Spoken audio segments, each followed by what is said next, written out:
He got problems, she got problems. Only I got 411 problems. Hey, hi, what's up, y'all? Welcome and welcome back to my channel, and welcome to another Aint Reacts, and welcome to also in a mini story time, and welcome to Pastor, Power, and Sex. Let's get into it. Oh, this is also going in Church Chronicles. It's going to be on quite a few playlists. Anyway, let's get into it. So I be on the internet a little bit, and I'm kind of quiet about who I know and who I don't know and who I have interactions with, because you know how y'all do. Sometimes y'all just be doing that for clout, and the whole time you just be telling your life experiences. Well, let's get into it. So I've seen Tasha K repeatedly do stories on this one particular pastor, Johngray. And Tasha K said her stuff is top tier the truth, because her news, this is real. Sorry, they look alike. Anyway, so let's get into it. I knew of Johngray. First time I met Johngray, or first time I've seen Johngray, me and Johngray were attending the same church, and which was at this point in time New Birth. And at this point in time, New Birth was under the leadership of Bishop Eddie Long. I absolutely miss Bishop. I know the stuff that was in the headlines, but I also know certain things that went on behind closed doors. So yeah. Anyway, so I absolutely miss Bishop. Rest in peace, Bishop.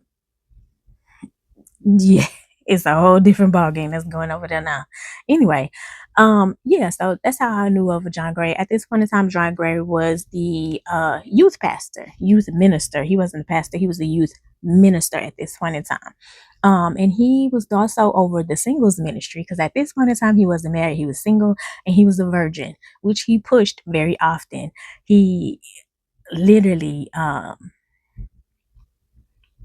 yeah, like that was, I won't say a focal point, but it was kind of a focal point where he was pushing. Very talented, very comedic, very intellectual man. He knew how to speak hermeneutically and hermeneutically to you in order to pull you in. I do too. Yeah, you learn some things. You learn some things, actually, when you realize how intelligent you are. Also, people, you don't necessarily have to be a pastor in order to know how to talk and to pull people in and to keep their attention. And you also notice that that is a power, and you have to be very careful of how you use it. Which I will say, I won't say majority, but there are a lot of pastors who get power and abuse it and use it to pull women in. So listen, again, we all attended the same church, and I met him literally by being introduced. Like I saw what he was doing with the youth, but I didn't meet him or didn't have any interaction with him until I started attending the living room. The living room was, again, he was over the singles ministry at the church. And so the living room was everybody there who's single and you're looking for love. A lot of churches have single ministries where they want people to find love. In our actuality, they want you to find somebody who attends the church or who is a Christian, because truth be told, marriage is a business. It is a business. It's for you to combine families, to have support for each other, and also for you to leave wealth to the children that you have, and also bring wealth into that specific family, specific wealth, that specific narrative. That's literally what marriage is. Marriage is a business. I need y'all to really look into it. I promise you, it's not just about the love situation, which is why they tell you be very careful who you marry. Stop analyzing this. Anyway, yeah, so that's how I met him. Like, I had attended their living room a couple of times before, and at this point in time, it wasn't very big because a lot of people wasn't coming to it. I think it was it held on Wednesday? No, Tuesday nights. It was either Tuesday nights or Thursday nights. It was one of those, because Wednesday was Bible study. So it might have been Thursday nights, if I'm not mistaken. It was either Thursday or Tuesday. I can't remember. Don't hold me to it. But that was the way where you were able to be intimate. Then it was like an intimate setting because it wasn't a lot of people showing up. But my attending it 2 and 3 times, like in all actuality, in all honesty, in all actually honesty, I can't even talk. In all honesty, I enjoyed it. The man is talented, very talented. He can talk, he can speak life into you. Once he studies, he's well rounded, very articulate to what he needs to get his point across, and he can minister to where it speaks into your spirit and also where you can relate to it, basically. So, and he also made it to where you understand it's like how your singleness is power. And during this opportunity, if you're not ministering to yourself during this time, once you get married, you can't minister to your husband or your wife, so to speak. Very good at what he did. In all honesty, I was like, oh, okay. And I'm that type of person where I listen to people talk. So when you're intellectual and you can keep my attention, I'm in tune.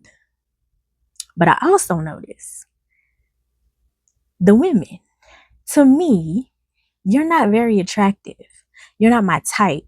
So that part is not going to pull me in. You know what I'm saying? So at this point in time, I had a homegirl. I need to give her a name. Hold on. I'm just gonna call her my homegirl. She was gonna be homegirl. Yeah. So I had a homegirl. So my homegirl was the one who was like, you really need to come to this ministry. She was the one who put me on, who told me like, it's lit over here. Like you should come. We really have a good time. Cause baby, I wasn't looking for love. I wasn't looking for love, to be totally honest. I really wasn't fond of singles ministry. I had did it before. And the first one that I did in the church home that I had previous, that I had left and moved to a new city, the one previous was messy. It wasn't the people in it, but it was some people in it. It was some people in it. And then it kind of dwindled down, and I feel like a lot of singles ministries in the church is preaching and pushing marriage and not really pushing like to enjoy and really make sure when you're single that you're healthy and have a healthy mentality of realizing the move over to marriage is strenuous and how serious and how much mental it takes on you. So I don't think that's being pushed. I think it's more of pushing marriage. Just get married, just get married, just get married, just get married. It's like your whole value is rest upon marriage. And I wasn't feeling it. And so at this point in time, she was like, girl, come on, I promise it's lit. It's not what you're used to. It's not what what you have experienced previous. Like, come on, like you should come. You should come. And I was like,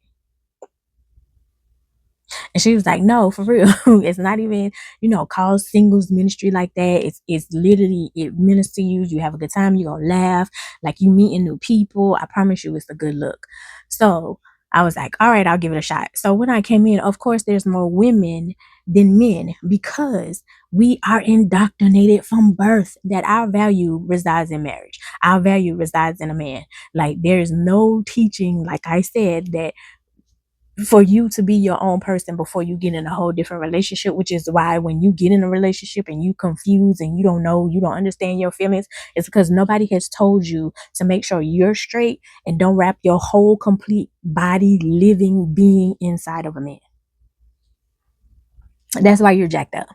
That's why after you have a baby and your hormones all over the place and you don't even understand, you don't even know what's going on, you don't know what, because nobody has told you to make sure you are straight before you get married. They just keep pushing marriage, relationship, man, marriage, relationship, man on you.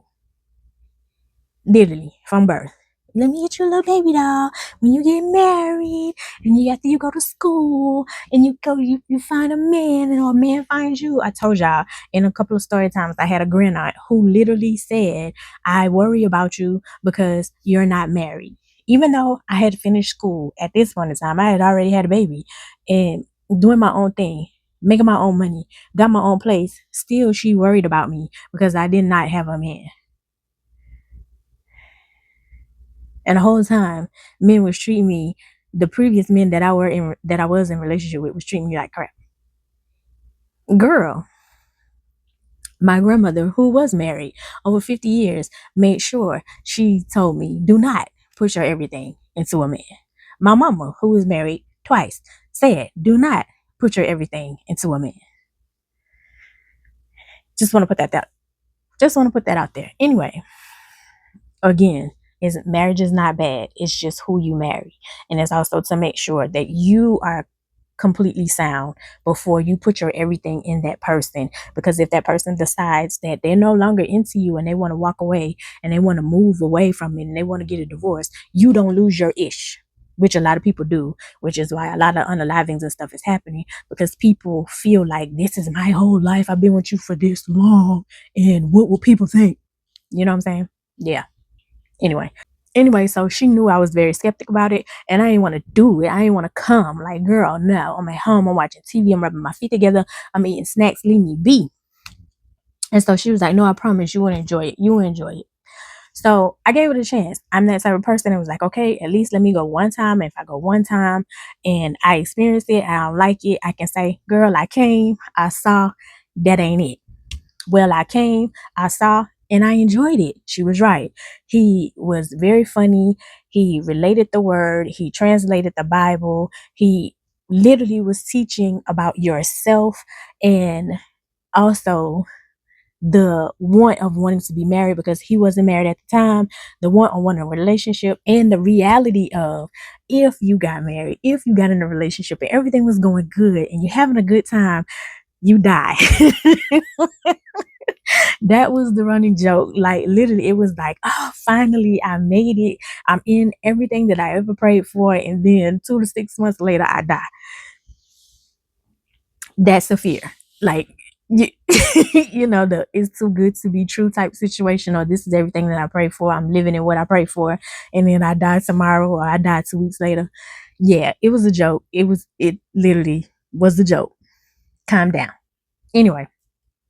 So yeah, like he would push that, but he also pushed, like he also said a lot how he was a virgin. He said it a lot, and I was like, okay, like there's absolutely nothing wrong with being a virgin, but why do you say that every sermon? Why is that something that was brought up every sermon? And you also related how you couldn't wait to experience it, which I ain't tripping. Let me be real about it. For those who are virgins, sweetie, wait till you're ready. Wait till you're ready. Don't let nobody pressure you or push you into it, because truth be told, your first time is very painful. It is. It is very painful for a woman. I can't tell you what it's like for a man. You have asked a man that. But for a woman, it's very painful. And especially if you have somebody who don't know what they doing. Who don't know what they doing. Who not taking their time. Who not paying attention to you. Because truth be told, sex is supposed to be enjoyable for both parties. So there should be a conversation before y'all even take it to that level of what you like, what you don't like, how you maneuver. This feels good, this does not feel good to me. Literally, there needs to be a conversation. A lot of times y'all learn y'all learn each other as y'all go, and it's really a chaotic situation. As I told y'all, I've had multiple instances where it was like, this what y'all be bragging about? I don't see the hype. And then I've had one partner who paid attention, who listened, and baby, oh, top tier. Consenting adults. Anyway, so I understood from that standpoint of him being a virgin, where he was like, oh, I can't wait to be intimate with my wife. I can't wait for that to happen, because he said that a lot, because again, he was a virgin. And I was like, dang, you said that a lot. You say that a lot. Like, you not using lotion or nothing, like, to kind of calm that down. And according to him, like, he wasn't doing anything. That I found very hard to believe, but hey, it could be true. Meaning you wasn't It's YouTube, y'all. Self-pleasuring yourself. I found that very hard to believe, personally. I find that very hard to believe, but I can only take your word for it. So anyway, um, I noticed after going a couple of times, like we would be upset because when it's a certain speaker, like even when your pastor, when your pastor is not there, it's like I don't want to go. The luxury of new birth, there were many pastors and many people who wanted to come speak because you were in front of a crowd of 10,000 people, and that would give you a way to. A lot of people wanted to collab with new birth at this time because that would give you a way to be in front of a lot of people. Truth be told, a lot of artists was there. I saw a lot of artists perform for free there. A lot of R&B artists and all those people would show up. Yeah. Uh-huh. They would show up because of the numbers of people that would be there. And a lot of times people would be like, oh my God, they're not doing a lot for the community. Baby, the light bill was over $10,000 a month. And then please don't believe that the church is like exempt from scammers. You had more scammers coming to the church than you had people giving. Okay? Anyway, and that's for any church. I've seen that in small churches and big ones. So the heavy stuff that y'all be putting on churches, yeah. Anyway. So yeah, so I kind of noticed, like, after us going for a couple of times, like, my homegirl had kind of switched up and she was talking about him a lot. And I'm like, kind of giving her a side eye because as a woman, like, you kind of know when a woman talks about a certain man a lot, like, you kind of dig him, you kind of like him. And so I was like, girl, you talking about him a lot. You like him? And she was like, okay, don't be mad at me, but we kind of talk. What you mean talk? What you mean? What you mean talk? And so she was like we kind of talk. Like, I go to his townhouse. I'm over there. Like, we hang out. He's interested in me. Oh, how long has this been going on? And at this point in time, when she's telling me, it had been going on for a minute. And I was like, and you didn't tell me. And so she was like, girl, I ain't want you to judge me. Me? Judge you? Sweetie, I have a whole baby from a pastor. Excuse me? That the church tried to convince that I broke up his marriage. Please stop the madness. Stop the madness. Anyway, but yeah, no. Girl, who am I to judge? I got a whole baby over here from a pastor. Who am I to judge you? She was like, yeah, I know. She was like, yeah, I know, but I just wanted to keep it under wraps. I just wanted to keep it quiet. Like, I don't really want too many people knowing, which I can understand. And I'm that type of person too. And that's in all my situations. There is one person I regret not saying anything. There was one person I regret not saying anything. But in all actuality, I've always been that way in all of my relationships. I've never been where it's like, oh, I need to put my stuff out in the front street. It's not that I'm ashamed. It's just I don't trust bitches. I don't trust people. I don't. And once I started saying things to certain people, certain things started coming out. And I told him, and I was like, this is why I don't say anything. And he said he understood, but I think still, like, there's just certain things I wish I did differently looking back. Cause anyway, so yeah. So, but I'm always like that. And I was like, girl, I'm always quiet about whoever I talk to because people are nosy. I don't trust bitches. Like, I'm always quiet. I was like, so I get it.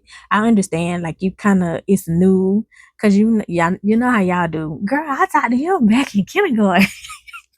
We kissed on the swings. Girl, we dated for 2 seconds and then come to find out it wasn't even like that from his standpoint. But anyway, and I was like, girl, I get it. Especially we're in a huge church. We're in a mega church and it's other women. I'm pretty sure that's throwing his pennies and Bibles and prayer cloths at him. So I get it. And so she was like, yeah. So she showed me, like, she had his number. She was like, girl, I went to his house. Like, I'm over here chilling.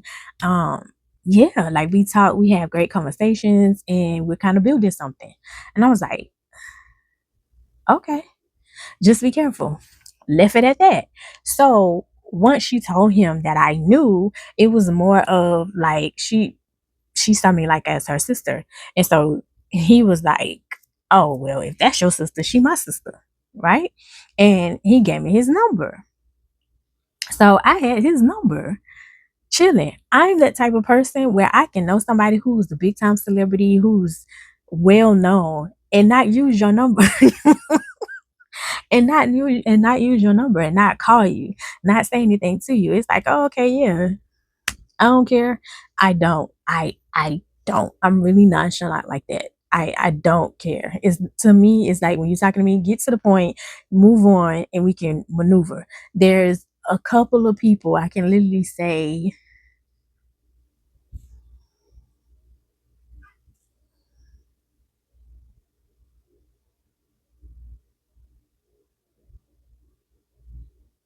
maybe three people where I just want to carry on a conversation where we're just talking just to talk. Other than that, it's more of a, uh-huh, okay, yeah, gotcha, uh-huh, all right, holla at you. I ain't even a phone person. Text me.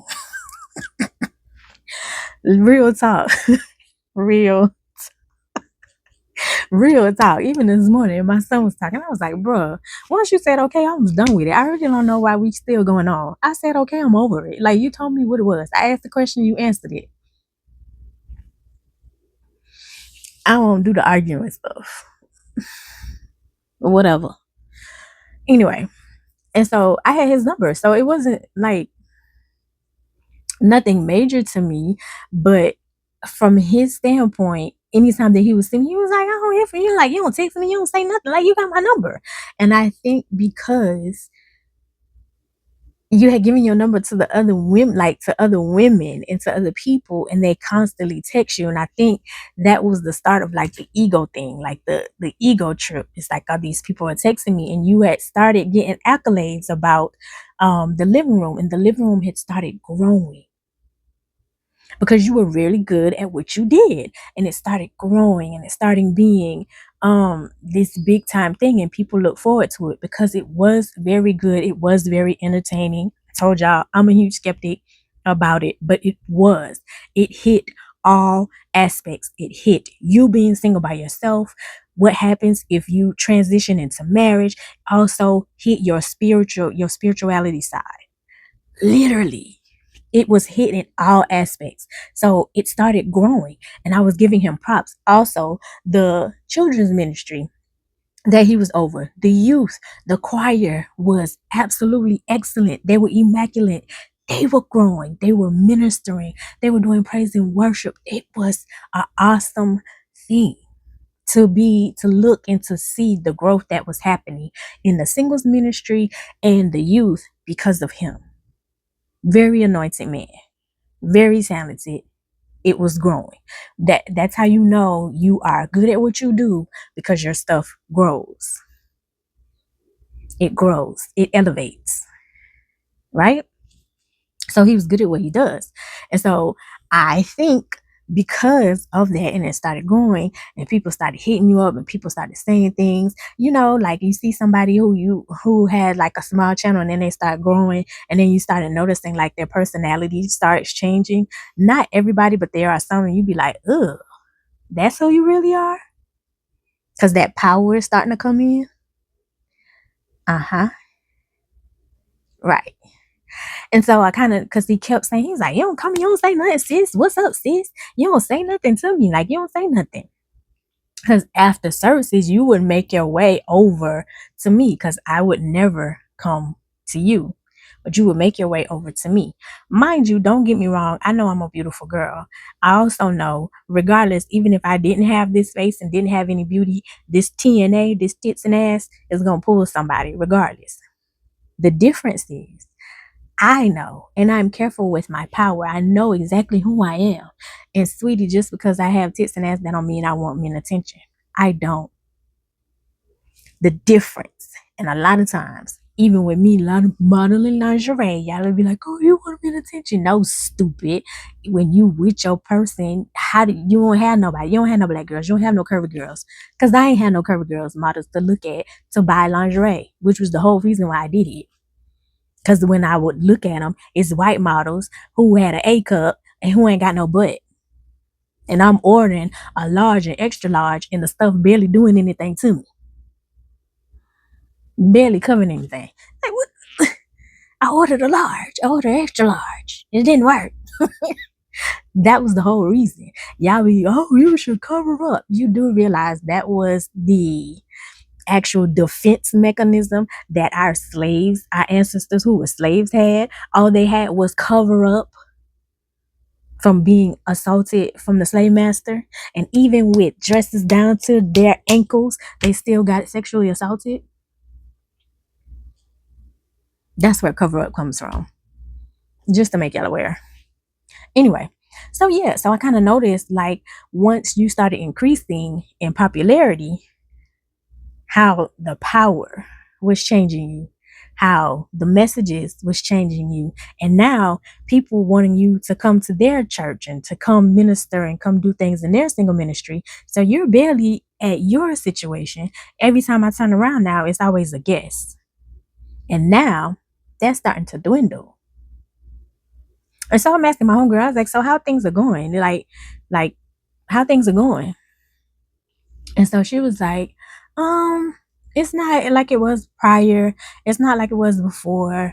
But you know, it's still okay. Like, you know, he travels now. He's busy now. He has a lot going on. So she was with, girl, you know, he's busy. He's popular now. He's all over the place. He's ministering to different places. So he barely has time to spend with me. Girl. And she was like, and this is why I didn't want to tell you, because I already knew how you was going to react. Yeah, because sweetie, when a man want to see you, he make time. Or it's come see me, come where I am. When he want to see you, he make time. You mean to tell me a man who's cheating can make time for the other woman? A man who has a whole separate lifestyle, whole separate woman across town, whole separate family across state can make time and be present over there. He can't see you? Here you go. I knew it. And that's why I ain't want to, I ain't want to go back and forth with you. I ain't want to say nothing because I knew you was going to say that. And I was like, well, hey, you in a relationship, sweets. You got to deal with the consequences of whatever happens. You like it, I love it. I'm just saying, you ain't too busy for somebody you want to see. That's just my opinion. Anyway, so that had went on for a minute, and I had noticed she had been, kind of sad or whatever. And I was like, girl, what's wrong? What's going on between you and him?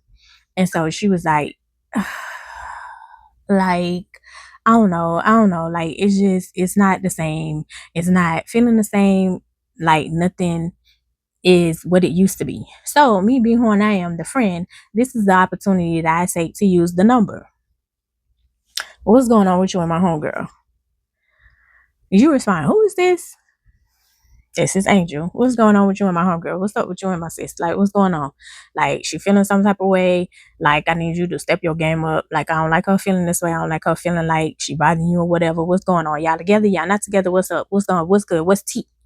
What's good? And so he was like, oh, yeah, hey, sis, I'm glad you finally hit me up. Nah, it's just I'm real busy. Like, I just got a lot going on. I was like, oh, okay, cool. And I was like, so it confirmed what she was saying. So I was like, oh, okay, well, shit. Like, according to him, for real, like, he's just real busy. I'm still a skeptic, but I let it be. So, time goes on, literally. And I would say, like, a week later, I'm chilling at home, minding my business minding me. I'm laying on the couch watching TV, and it's after 10:30, and I get a text message, what you doing?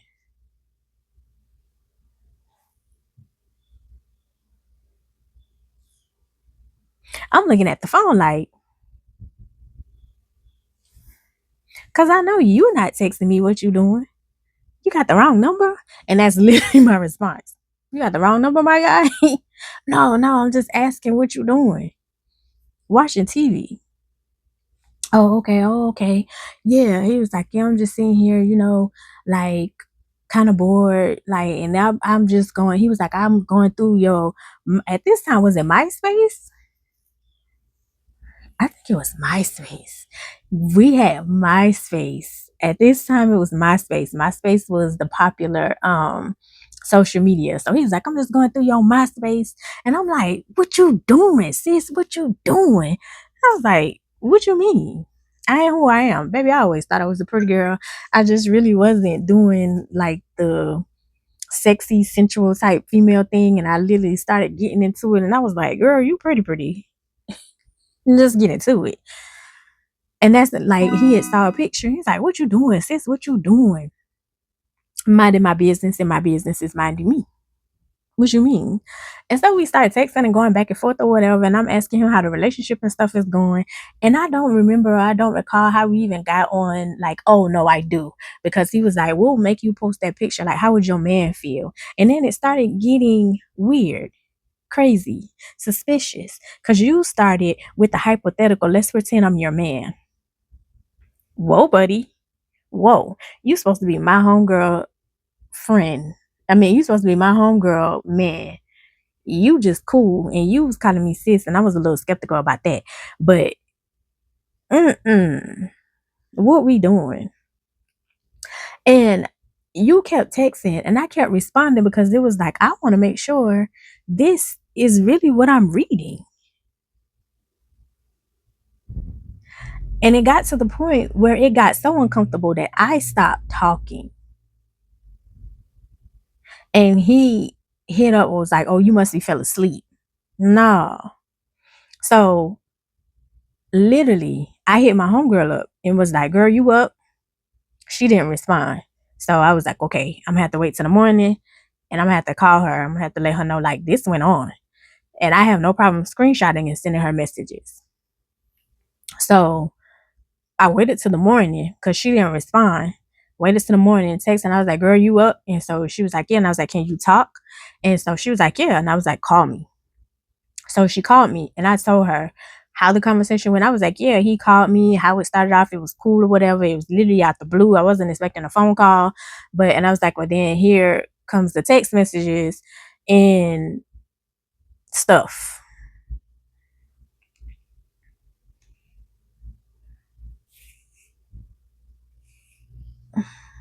Yeah, because when you called me, I ain't answer. The what you doing really threw me off. But you said like it was, nah, I'm just trying to find out what you're doing, because you was asking me supposedly about stuff about my MySpace because you're my brother and you're protecting me. And I was like, but then it went to like this. And I was like, I'm about to send you the messages. Screenshot messages sent. And she was like, I don't even know how to feel. I don't even know how to feel. I don't even know how to respond to this. I need to hang up. I need to get off the phone, which she did. And I'm going to give you time to do that because, yeah, that's got to be a shock. Because it's supposed to be your man, your man, your man. And you over here making a pass and coming on to me. And I'm your friend. So that got me to thinking, player, who else you doing that to? Because you was real cool. You was all willy-nilly. You had no problem. Like, you was bold with it. You was confident with it. Who else you doing that to? Who else friendship you over there ruining? But according to her, like, y'all stuff is good. It ain't no, I can only go by what she said, right? All right. So she finally called me back later on in the evening. So she was like, girl, I talked to him, it was a misunderstanding. He was apologetic or whatever, but he said he want to apologize to you. Like, he didn't mean nothing, but he said he wants to call you. You gonna answer the phone?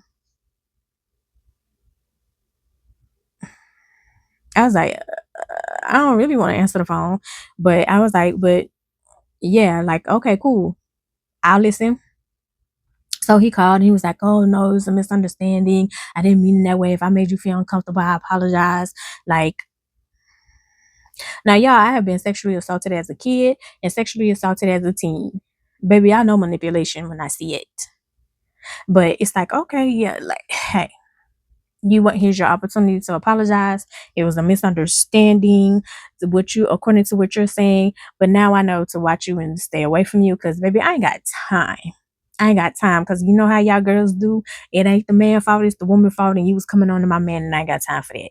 Which, luckily, thankful for me. Well, I won't say that. There were certain things that I noticed that did change with her, but you know, you know, yeah, like I don't want to be around y'all like that no more. Anyway, so you still was minister over the singles ministry, and I noticed how she had changed up certain things, but that was because at this point in time she said they was going through things and it wasn't really working out after the situation with me.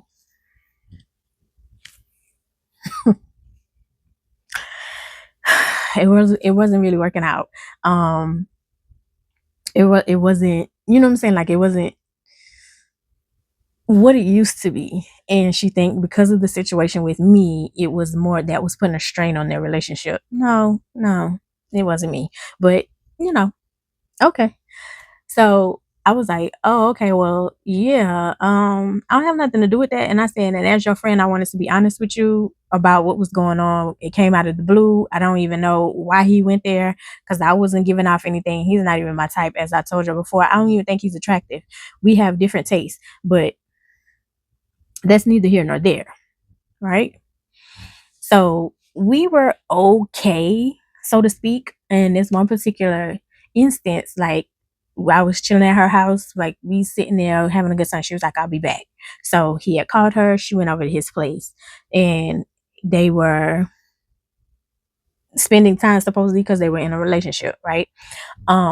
Nothing happened sexually to the point of his virginity being taken, but you do know there are things where you can be intimate with each other, so to speak, right?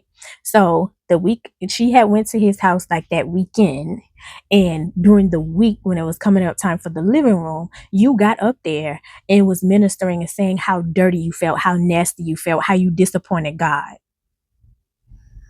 And she's sitting beside me bawling. When I say bawling, bawling. He's saying how he was a disappointment. And when I found my wife, when I found my true wife, like I want to be so intimate with her, and I want to be so connected to her. I wanted my body to be just for my wife.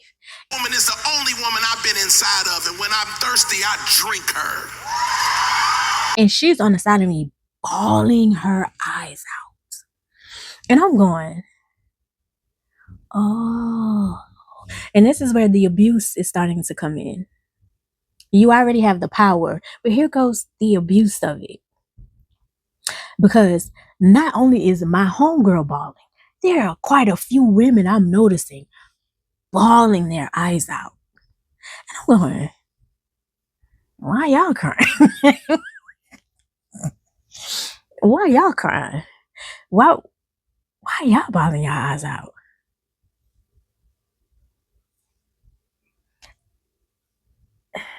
And I'm watching, and they literally, all these women, different women, are bawling their eyes out on the same level.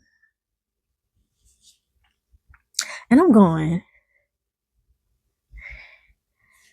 you're not just with my friend.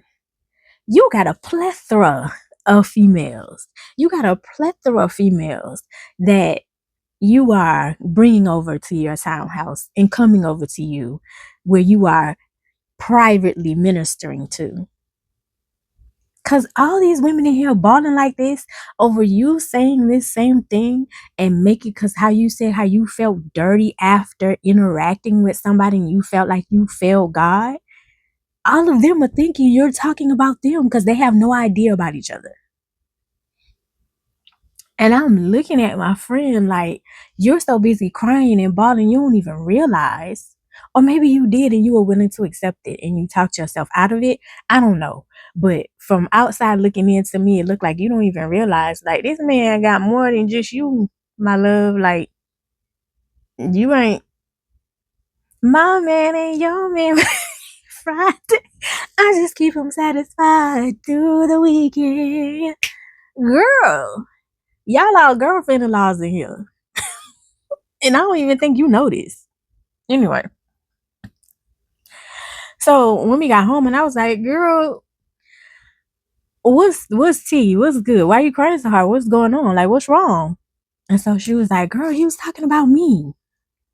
He was talking about me. He was talking about, I just spent the time with him. I just went to his house and he was disappointed. And I never want him to feel like I'm part of him disappointing God, or I'm messing up his ministry. And I'm not the woman that I need to be to become his wife. And this is the part that I mean when I was like, y'all be indoctrinated and y'all have stuff going on and y'all are being fed this stuff that your value is predicated upon how the man treats you or how the man sees you. And if he doesn't wife you up, you are low stock. That's not true. He had told quite a few women, to be totally honest. And I was like, oh. And I was like, girl, you do realize like you weren't the only one crying. She's like, what? And I was like, you weren't the only one crying. I was like, are you sure like he's only talking to you? Girl, how dare you? How dare you? How dare you think that he would do something like that? Do you think I'm not pretty enough, that I'm not good enough?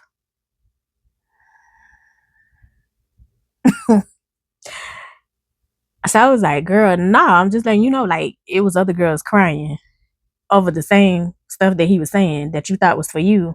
It was other girls bawling like you. And I don't think you saw them because you was too busy crying. Girl, how dare you? Like, no, I'm his lady. Oh, okay. Well, lo and behold, there's a change up and there's an announcement that you're being sit down and you're no longer over the living room and you're no longer over the kids because there's been this scandal behind closed doors. But of course, the way that it's announced is you're moving on to better things and you're going to sit down because you have too much on your plate, etc., etc. But in the church streets, in a church committee, rumor mill, you were caught up in a scandal. You were caught up with a female, and the female wasn't my homegirl. The female was saying how, you was going over to the townhouse and how you was spending time together and how, you was saying all these things and how you were prepared to be his wife type situation. And so I'm like, looking at my homegirl like, girl, and I don't ever say I told you so, but I'm gonna give you a look. I'm gonna give you a look. So she's hurt, of course, and I would say like 3 months went by, and lo and behold, like y'all still talking, y'all done made up, y'all cool or whatever. Because you went to his house, and no, I'm lying. He came to your house, and you end up cooking for him. And I was like, girl, what are you doing? And at this point in time, I'm not even in the city. I'm in a whole different city, and you're telling me what happened afterwards on the phone. I'm like, girl, what you doing? And she was like, because I miss him and I like him. And as a woman, I get it, because we can have friends tell us like, girl, he ain't no good for you, or girl, he done did this, he done did that, he done XYZ elemental P, and you still have feelings for him and you still want him around and you still crave him to this day. To this day. To this day. Like, I promise you, there's always somebody, someone, where there's this cycle, and until you get over and until you tell yourself, let that go. Sometimes like you still spin the block. You still want to be around that person. And there's nothing you can do but sit back and be there for your homegirl. Like, you listen, but you're not as enthusiasm to jump in, to fight, to go round for round. It's more like, all right, girl, like I'm here to listen, and once you listen, it's like, okay, whatever you decide. Or as my friend Erica would say, to be continued. To be continued. No judgment. I'm here when you need me, sis. And that's how it was. After that, after she told me like how she cooked for me and hearing the excitement in her voice that he was there, I was like, girl. So lo and behold, here comes this party, because he's no longer, again, like, you've already abused your power, because clearly for me, you have all these women, because now your power has grown. Here comes the abuse of power, because you have all these women. So you're able to do whatever and whenever and however. Yeah. So here comes, there's the abuse. Now you're having this party, you're celebrating, because now you're no longer a part of New Birth anymore. You're leaving. And so you have this party. And so my homegirl is excited because you invited her to this party. You invited her to this party. And when you invite her to this party, she goes in, she's stepping high, she's like, girl, I'm pretty down. I wish you was here so you can come with me and you can come to the party. But she was like, I know you don't do him. I don't, because I don't trust him now because he made a pass at your friend. And I told you, and you weren't feeling it. But I mean, I get it. I understand. I do. Again, as females, sometimes it takes us a while to get over it, to get the dog out of our system, to let the toxic go. I get it. So I'm still here to support you, but I'm not going to the goddamn party. So she goes to the party and it is 1 a.m. and my phone is ringing. I'm the type of friend. If you text me in the middle of the night and I'm asleep, baby, I'm not going to hear it. I need you to call me. If it's an emergency, I need you to pick up the phone. Call me, because that's when I wake up. Phone rings. I pick it up. Hello, girl. What's wrong? What's going on? Give me the tea. Pour out the tea that you are giving to me. What's up? She goes, he's with somebody else. What you mean? He's with somebody else. He's with somebody else. And he's getting married.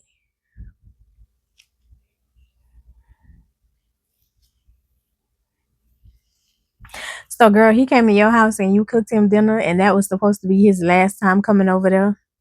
Or maybe he was coming over there to tell you that he was getting married. He wasn't. He was literally lining up his side chicks, child. He was. Who's gonna be the person that he's gonna be cool with? Yeah. Anyway,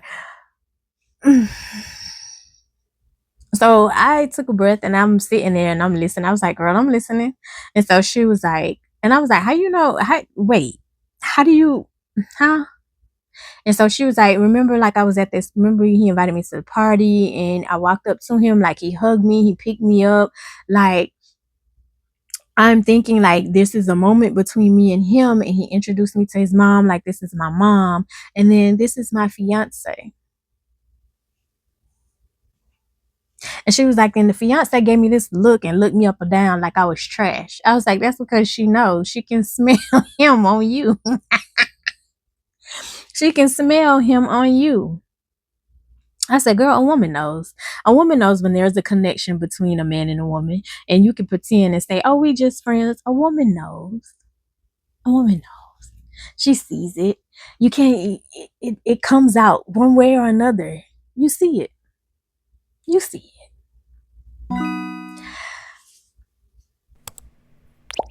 I said, so girl, he introduced you to his fiance? She was like, well, no, not separately. It was, almost at the end of the party when he was like, this is my fiance. So when he told everybody at the party, that's when you found out about the fiance. And she was like, and I don't want to hear it. I know you were right. I don't want to hear it. And I was like, nah. It's cool. I get it. I'm here if you need me and if you want to talk. She was like, I really don't want to talk. I really need some days, and I get that. I do. I get that. You showed up to a party thinking one thing and you go there and you find out another. Yeah. Yeah. So that's how I said, when a man want to see you, baby, he will make time, because I promise you, got whole situations and other lives going on you don't even know about. So when he want to make time, he will make time. Please believe me. And even the ones when he see you every day on a basis, if he want to see that other girl, he's going to make time. She's seen him. Anyway, I'm telling you, I done seen something. I got homeboys, I done seen some things. And I'll be like, how you? They can maneuver. I'm telling you. Maneuver. Please. If you watch Lifetime, if you watch 2020, the Tinder swindler, that man had like 50 women doing his thing. The one woman who thought she was getting married, that man had a whole family. A whole family. Planning a wedding with her. Met her friends, everything. Showing up, internet, going on vacations. Baby, when he want to see you, he will make time. Listen. So I felt her. So I gave her space. I gave her time. I let her do her. Right? So when this is going on and he's doing like, the big time marriage thing and all this stuff, me to get down to the sex part, I'm reacting to this post. And if this is true, because this is a blog site, but then according to Tasha K, like Tasha K said her news is 100% true because her news is Real. yeah. So I'm just saying, this is the fourth, fifth time that he's apologized to you, girl. You knew exactly the man you were getting. You knew exactly the man you were getting because he was already doing that in New Birth. He was already doing it at New Birth. He was the little minister. He was the pastor. He got the power. And then here comes the sex. He abused the power. Here comes the sex. So now he got the power. Oh, especially after the Oprah show. Oh my God, you couldn't tell y'all nothing. You couldn't tell y'all nothing. All the people who you had known, who you was cool with, you weren't even talking to no more. The people who you had come up with at New Birth was like, I don't even see him no more. I don't even say nothing anymore. He don't even respond to me no more. You had a whole new team. You knew what type of man you was getting. So the fact that if this is true, girl, and you're not gonna go nowhere. Why? Because like Little Kim saying Joanna Man, I'm sorry, what was her name? I don't even remember her name in Joanna Man. I don't remember her character name. But if I'm gonna be in a doghouse, might as well be in one like this one. All these tricks is dogs. But if you have to sleep in a doghouse, it might as well look like this one. True. Because you don't want to give up that power either, do you? Interesting. But this doesn't surprise me. Not one bit. Not one bit. I love you the most because you're definitely the dopest in real life. I'll see y'all in the next one. Bye.